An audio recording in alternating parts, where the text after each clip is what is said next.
오늘 이제 사도행전 9장 우리가 말씀을 시작하게 되는데요. 이제 변화가 일어나는 장입니다.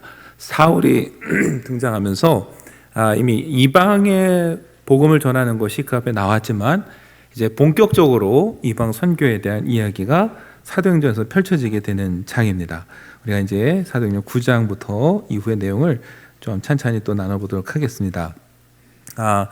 데이비드 바움이라는 분이 쓴 책에 이런 얘기가 나와요. 세 사람이 숲속에서 이제 밤을 지내고 아침이 됐습니다. 아침이 돼서 한 사람이 이렇게 말하는 거예요. 참 멋있었다.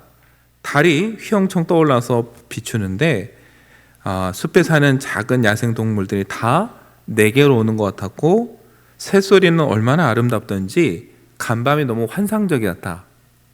그 옆에 있던 사람이 이렇게 얘기를 해요. 나는 끔찍했다.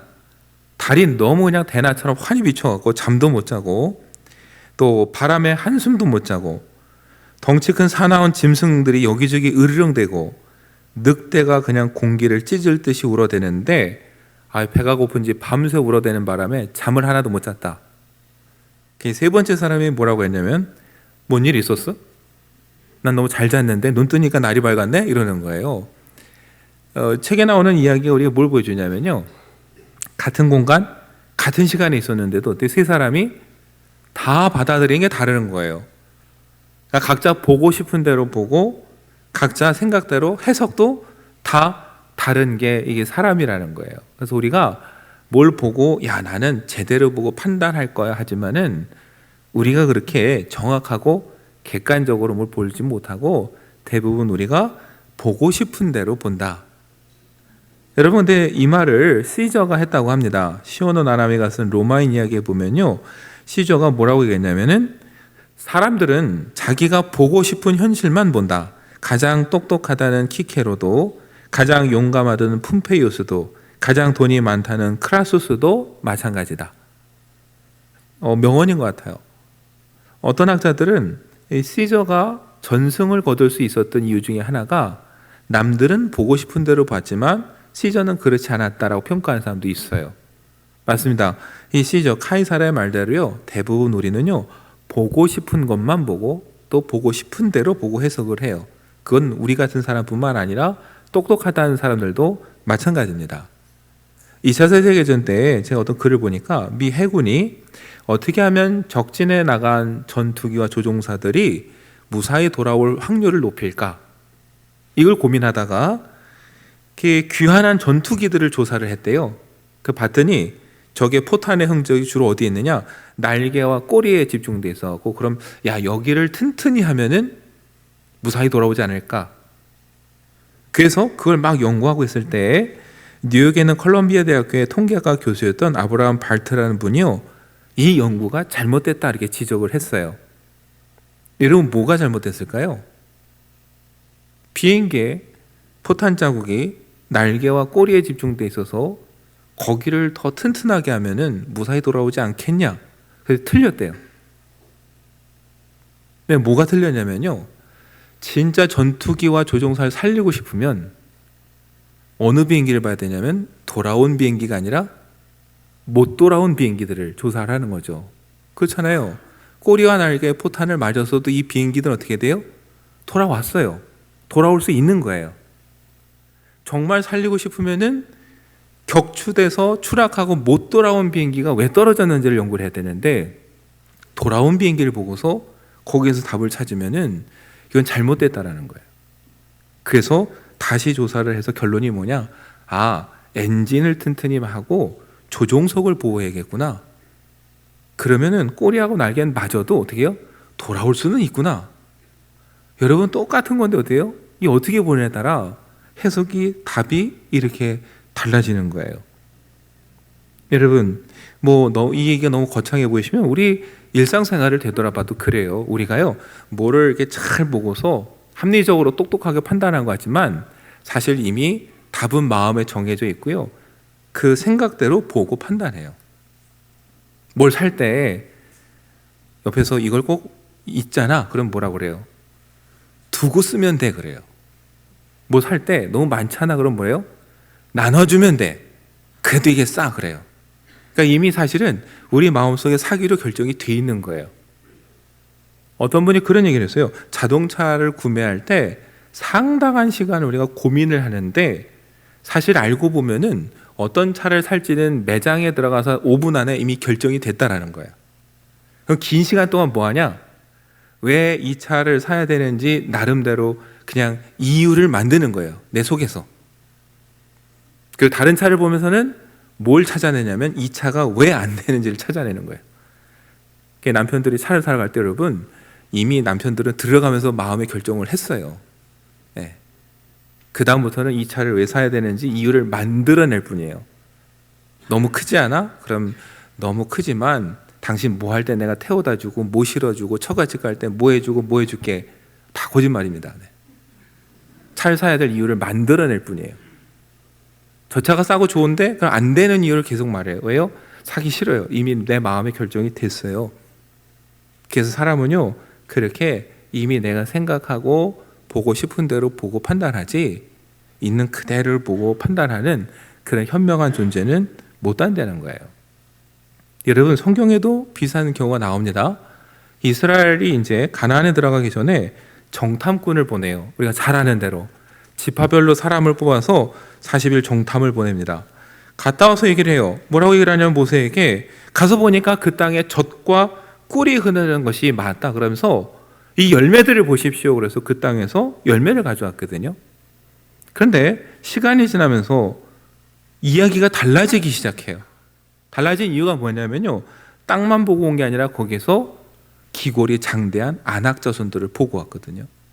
그리고 어떻게 변하냐? 여러분 민수기 13장 32절과 33절을 보면요. 이스라엘 자손 앞에서 그 정탐한 땅을 악평하여 이르되 우리가 두루 다니며 정탐한 땅은 그 거주민을 삼키는 땅이요 거기서 본 모든 백성은 신장에 장대한 자들이며 거기서 네피림 후손인 아낙 자손의 거인들을 보았나니 우리는 스스로 보기에도 메뚜기 같으니 그들이 보기에도 그와 같았을 것이니라. 여러분 가서 봤더니 다 좋은데 거기 사는 사람들이 기골이 장대해요. 거기에 비하면 본인들이 너무 작아 보이는 거예요. 뭐라고 비유해요? 메뚜기 같다 그랬어요. 올라가면 싸워서 질 것 같아요. 그러니까 질 것 같으니까 가지 말자고 해요. 그러더니 뭐라고 그래요? 아까 분명히 젖과 꿀이 흐르는 땅이라고 분명히 얘기를 했는데 갑자기 말이 바뀌어요. 그 땅은 거주민을 삼키는 땅이다 그랬어요. 여러분 사람이 이렇게 반해요. 안 되겠다 싶으면요 방금 전에 좋은 땅을 갔다가 갑자기 야, 그 땅은 거기 사는 사람들 삼키는 땅이야. 가지 말자. 이렇게 얘기를 하는 게 여러분 이게 사람이에요. 여러분 이스라엘 백성은 눈에 보이는 것만 생각을 했어요. 아낙 자손만 봤어요. 그리고서 나중에 마음이 바뀌니까 땅도 악평을 했어요. 문제는 하나님의 말씀은 잊어버린 거예요. 그 땅을 너희 손에 주겠다, 붙여주겠다 했는데 다 잊어버리고 그냥 인간적인 눈으로 판단을 한 거죠. 그 와중에 유일하게 아니라고 말한 사람이 누굽니까? 여호수아와 갈렙 두 사람이에요. 하나님께서 기뻐하시면 그 땅으로 우리를 인도하실 것이다. 그러면서 마지막까지 뭐라 하냐면은 젖과 꿀이 흐르는 땅이다 그랬어요. 여러분 같은 땅을 두고 왜 이렇게 다릅니까? 보는 눈이 다를 뿐이에요. 땅은 그대로인데 보는 눈이 다르면은 어떤 누군가는 거주민을 삼키는 땅이라고 악평을 하고 누군가는 하나님을 신뢰하면서 젖과 꿀이 흐르는 땅이다라고 말을 합니다.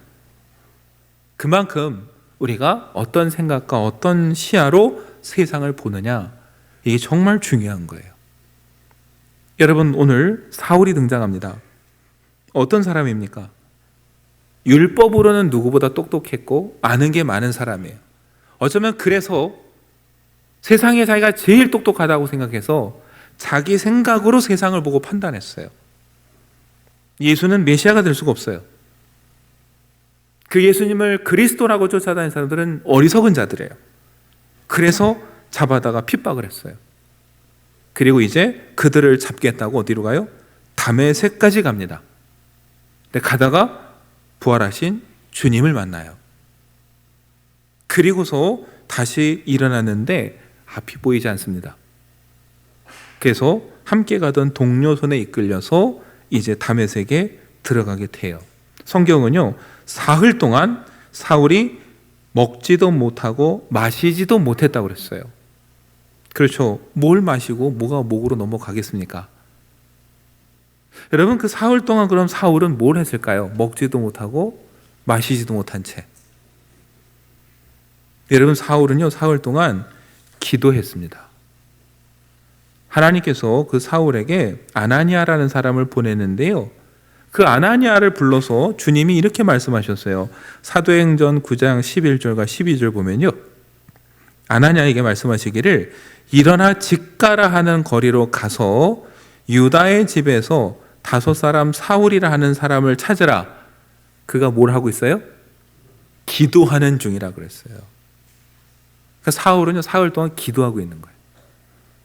가라. 그랬더니 12절에 말씀하세요. 그가 아나니아라 하는 사람이 들어와서 자기에게 안수하여 다시 보게 하는 것을 보았느니라. 그러니까 여러분, 주님은 아나니아에게 설명을 해주시는 거예요. 가면 사울이 있는데 지금 기도하고 있다. 사울이 기도하는 동안 내가 그에게 환상을 보여줬다. 어떤 환상이냐면은, 아나니아 네가 가서 안수하면 다시 보이는 환상을 내가 사울에게 보여줬으니까 네가 얼른 가서 안수해 주라. 이 명령을 지금 하시는 거예요. 그리고 우리가 읽은 본문이 계속 이야기가 진행이 되는 거예요. 아나니아 그래서 갔습니다. 가서 어떻게 돼요? 집에 들어가서 사울에게 안수했어요. 그랬더니 17절에 뭐라고 합니까? 18절에 사울의 눈에서 비늘 같은 것이 벗어져 다시 보게 된지라. 그리고 바로 일어나 세례를 받았다. 그렇게 됩니다. 비늘이라고 번역을 했는데요, 이 헬라 원어는 생선의 비늘도 되고요, 또 톱밥 같은 것도 되고 다양한 의미를 가지고 있어요. 그래서 어떤 건지 정확히 우리가 알 수는 없지만 분명한 건 이 사울의 눈에서 눈을 덮고 있던 뭔가가 벗겨지는 일이 생겼고, 그러더니 사울이 다시 보게 됐다는 거예요. 그리고 제일 먼저 한 일이 뭐예요? 세례를 받는 거예요. 여러분, 눈에서 벗겨지고 세례를 받았다. 주님이 사울을 통해서 우리에게 뭘 보여주시냐면요, 그리스도인은 세상을 새로운 눈으로 보는 사람들이라는 걸 보여주는 거예요. 안 보이다가 보여줬는데 눈에서 눈을 가리고 있던 것이 벗겨졌어요. 그리고 다시 보게 돼요. 여러분, 우리 눈을 가리고 있는 세상의 염려, 인간적인 생각, 내 고집, 이게 벗겨질 때 새롭게 보인다라는 거예요. 세례를 받았습니다. 그리스도 안에서 거듭나고 다시 태어날 때 비로소 세상이 다르게 보인다라는 거예요. 제자들을 보세요. 제자들도 주님과 함께 할 때 제대로 이해 못했습니다. 자기들 생각대로 예수님 말씀을 이해하려 하니까 도저히 이해가 안 됐어요. 나중에 부활하신 주님을 만나고 나서야 눈이 띄어지고, 정말 부활이 있구나, 정말 예수님이 메시아구나 라는 눈이 열렸을 때, 그때 세상이 새롭게 보였고 주님 말씀이 이해됐고, 그때 그들의 삶에 기적이 나타났고 기쁨이 임했습니다. 삶의 여건은 더 안 좋아졌지만 오히려 그 속에 기쁨이 생겼어요. 여러분, 우리가 그리스도인이 된다라는 거, 신앙인이 된다라는 거, 어느 날 이 세상을 등지고 그냥 산으로 들어가는 게 절대 아닙니다. 늘 살던 그 자리에 그대로 사는 거예요. 단지 뭐가 바뀌어요? 보는 눈이 바뀌는 거예요. 사울은 결국 다메섹을 갔습니다. 뭐가 바뀌었어요? 그리스도인을 잡으려고 다메섹 갔다가 주님을 만나고 다메섹에서 세상을 보는 눈이 변했어요. 그래서 눈이 열리고 세례를 받고 그리스도 안에 거듭나고 다시 태어나면서 그동안의 모든 것들을 다 버리고 새로운 눈으로 세상을 보게 되는 거예요. 얼마나 묘합니까? 스데반이 순교할 때 그 옆에서 사울이 옷을 지키고 있었습니다. 그때 스데반은 여러분 돌에 맞아 죽으면서도 하늘을 봤어요. 그리고 거기에 서 계신 부활의 주님을 봤습니다. 죽음의 순간에도 그는 담대함과 평안을 가졌어요. 그 스데반을 분노의 눈으로 보던 사울이 이제 다시 눈이 열리고 어디를 봅니까? 그 사울이 부활의 주님을 봐요. 하나님의 나라를 봐요. 그리고 한 사람의 인생이 변하고 그가 변하니까 세상이 변합니다. 그게 여러분 사도행전 9장 이후의 이야기예요. 놀라운 그 사건의 변화가 어디서 시작돼요? 눈이 열리고 보는 시각이 변하는 데서부터 시작이 되는 거예요. 그러니까 저와 여러분의 삶에 놀라운 변화를 꿈꾸고 원한다면은 뭐가 변해야 됩니까? 환경이 변하기 전에 그 환경을 보는 우리 눈이 변해야 거기서부터 주님의 기적과 기쁨과 은혜를 누리게 되는 거예요. 여러분, 우리의 눈이 변하지 않으면 좋은 환경으로 주님이 인도해 놔도 우리는 거기서 또 인간적으로 생각하고 불평하고 원망하거나 부정적이 될 수밖에 없는 거예요. 사실은 우리의 눈이 변해야 되는 거예요.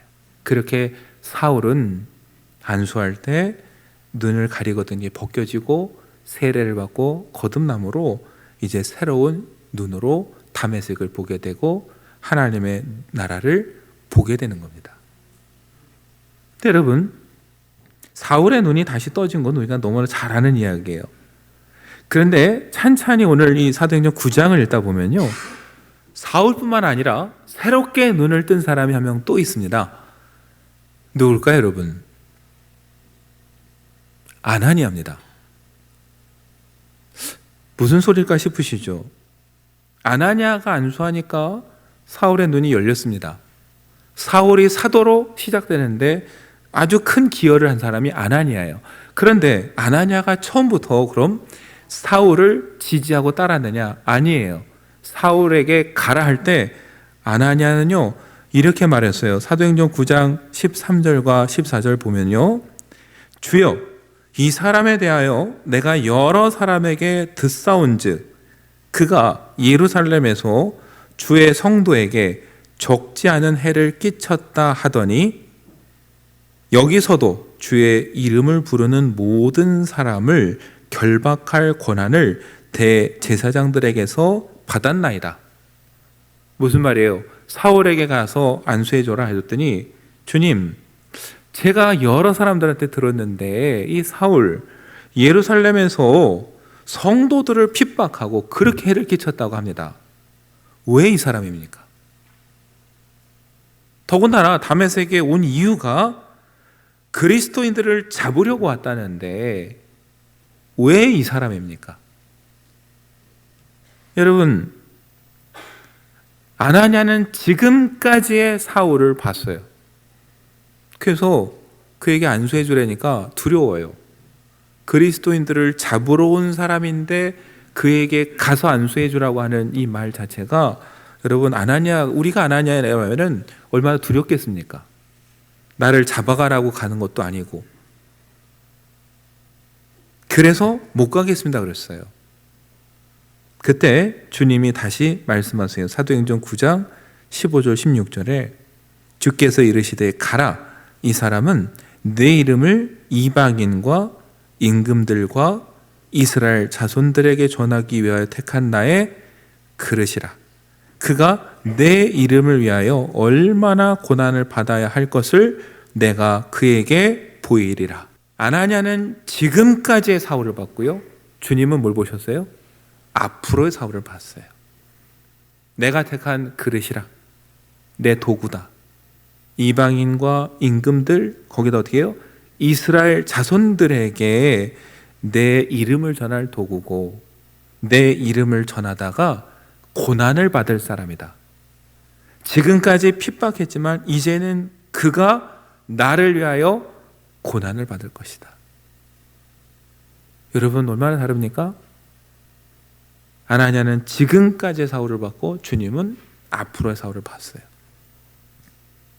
그때 아나니아가 깨닫고 사울에게 가서 안수합니다. 아까 우리가 봤던 17절에 뭐라고 합니까? 안수할 때 이렇게 불러요. 형제 사울아. 놀라운 변화죠. 못 가겠습니다 했는데 이제는 가서 형제라 불러요. 왜요? 새롭게 그를 보게 되었어요. 그를 형제로 부른 이유는 하나예요. 그를 택하신 주님이 내가 믿는 주님이고 그 주님이 나를 보내셨기 때문에 같은 주님 안에서 형제가 되는 거예요.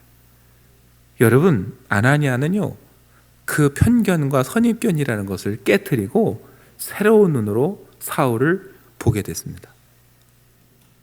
그래서 이 두 사람의 그 새로운 눈을 떠주는 이 역사가 이후에 놀라운 일들을 만들어 가게 되는 거예요. 여러분, 오늘 우리는 어떤 눈으로 세상을 보고 있습니까? 내 지식, 내 학력, 내 경험, 세상적인 욕심으로 혹시 세상을 보고 있지 않습니까? 아니면 아나니아처럼 누군가를 선입견과 편견으로 저런 사람이 교회? 목사님 저런 사람 교회 받으면 안 돼요. 혹시 이런 눈으로 혹시 우리가 보고 있지 않은가? 여러분, 복음엔 차별이 없습니다. 주님은 지금까지가 아니라 앞으로를 보고 계시는 거죠. 롱펠러라는 분이 이런 얘기를 했어요. 우리는 자신을 앞으로 할 수 있는 것으로 판단하지만 다른 사람은 우리가 이미 한 것으로 판단한다. 신뢰에 대한 글에서 제가 읽으면서 참 인상 깊었어요. 그렇구나. 우리는 앞으로 날 이걸 할 텐데 왜 못 알아주지? 이렇게 서운하게 생각해요, 남들을. 다른 사람들은 우리를 어떻게 보느냐? 지금까지 우리가 한 것으로 저 사람이 신뢰할 만한 사람인지 아닌지를 판단한다는 거예요. 그래서 저는 이 글을 읽으면서 두 가지를 생각합니다. 첫째는 우리 스스로에게는, 제 스스로에게는 다른 사람이 신뢰할 만큼의 모습을 보여주고 있는가? 반대로 다른 사람을 볼 때는요, 혹시 그 사람이 앞으로 이루어질 일이 아니라 지금까지의 모습으로 혹시 그 사람을 판단하고 있지는 않은가? 여러분, 우리 스스로에게는 엄격했으면 좋겠어요. 다른 사람이 나를 신뢰할 만큼 난 잘하고 있는가? 우리 스스로에게는 엄격했으면 좋겠고, 반대로 다른 사람을 볼 때는 혹시 우리가 지금까지의 모습만 보고 섣불리 사람을 판단하진 않을까? 오히려 관대하게 바라봤으면 좋겠습니다. 왜냐하면 주님이 우리에게 그런 은혜를 베푸셨거든요. 저와 여러분이 거룩해지고 성결하게 되어서 하나님이 구원의 은혜를 주신 게 아니라 성경은 말하죠. 우리가 아직 죄인 되었을 때에, 아직 죄인인데도 주님이 우리를 위해 십자가를 지셨어요. 앞으로 구원받을 우리를 위해서. 그럼 그 은혜를 받은 우리는요, 하루하루 그 주님의 은혜를 헛되지 않도록 살아가야 돼요. 성실하게. 그게 또 한편 뭐예요? 주님이 죄인인 우리를 위해서도 십자가를 지셨다면 우리도 우리 형제들을 보면서 앞으로 그가 이룰 비전을 함께 바라보면서 관대하게 받아줘야 되지 않을까. 여러분, 이 모든 걸 위해서 저와 여러분이 그리스도 안에서 보는 새로운 눈을 뜨고 새로운 시각을 가져야 된다는 것. 이 사순절 그런 시각을 갖고 그런 마음으로 많은 사람들을 품을 수 있는 저와 여러분 되기를 간절히 축원합니다.